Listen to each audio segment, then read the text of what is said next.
বিয়েতে মেয়ের বাড়িতে কিরকম অনুষ্ঠান করা যায় শরীয়ত সম্মত? মেয়ের বাড়িতে কিরকম অনুষ্ঠান করা যায়? মেয়ের বাড়িতে আবার কিসের অনুষ্ঠান?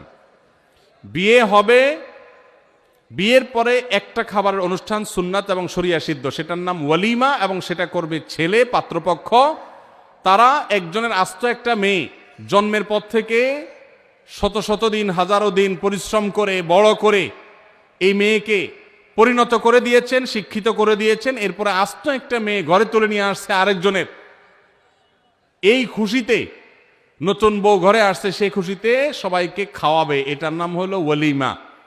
আর মেয়ের বাড়িতে বর পক্ষের লোকজন দলে দলে যে দর কষাকষি করে, না আমাদের 500 লোক হবে, না তাহলে ভাই সাহেব 400 করেন, না হলে থাক আমরা মাঝামাঝি থাকি 450 করি, এই যে দর কষাকষি করে মেয়ের বাড়িতে দলে দলে যে খাওয়া হয়, যেটার নাম আমাদের সমাজে বর যাত্রী দেওয়া হয়েছে, সেটাকে আমি বলি বরযাত্রী। যারা বিয়ে করেন নাই, বাপের বেটা মায়ের বেটা হয়ে থাকলে নিয়ত করেন যে আমার বিয়েতে কোনো বরযাত্রী যাবে না। যেই বাপ মেয়েকে জন্ম দেওয়ার পর তাকে বড় করে তুলেছেন তিলে তিলে, আপনার তো বিয়ের পর শ্বশুর মশাইয়ের সামনে বসে দোজানু হয়ে বলা দরকার যে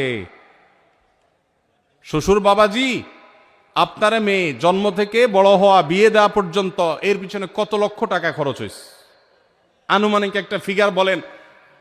আমি গরিবের ভূত, একসাথে না হইলেও কিস্তিতে হলেও দিয়া শেষ করার চেষ্টা করব, এটা বলা উচিত শ্বশুরে।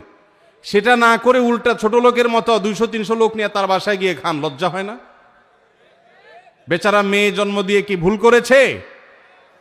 একজন মেয়ে বয়সে বিবাহের উপযুক্ত করা পর্যন্ত পড়ালেখা, খাওয়া দাওয়া, ঔষধ, চিকিৎসা, আদর, স্নেহ কত কিছু দিয়ে গড়ে তুলেছে। এরপর আস্ত মেয়েটাকে সারা জীবনের জন্য আপনি নিয়ে যাচ্ছেন, সারা জীবনভর শ্বশুরের এই কৃতজ্ঞতা, শাশুড়ির এই কৃতজ্ঞতার দায় আদায় করে শেষ করতে পারবেন না। সেখানে আবার যৌতুক আশা করেন, সেখানে আবার 200-500 লোক নিয়ে তার বাসায় খেতে যান। এর চেয়ে নির্লজ্জতা আরেকটা হতে পারে না। এই জন্য আমি এটাকে বলেছি, এটা বরযাত্রী না, এটার নাম বরযাত্রী। এই কুসংস্কার এবং অপসংস্কৃতি আমাদের সমাজ থেকে দূর করতে হবে। ছেলে পক্ষ খাওয়াবে, মেয়ে পক্ষ না। হ্যাঁ, মেয়ের বাবাকে আল্লাহ অঢেল দিয়েছেন, তিনি খুশি হয়ে সবাইকে খাওয়াচ্ছেন, ভিন্ন কথা। কিন্তু শর্ত দিয়ে দাবি করে তার কাছ থেকে দর কষাকষি করে আদায় করলে সেটা অবশ্যই জুলুম হবে, এটা পরিহার করতে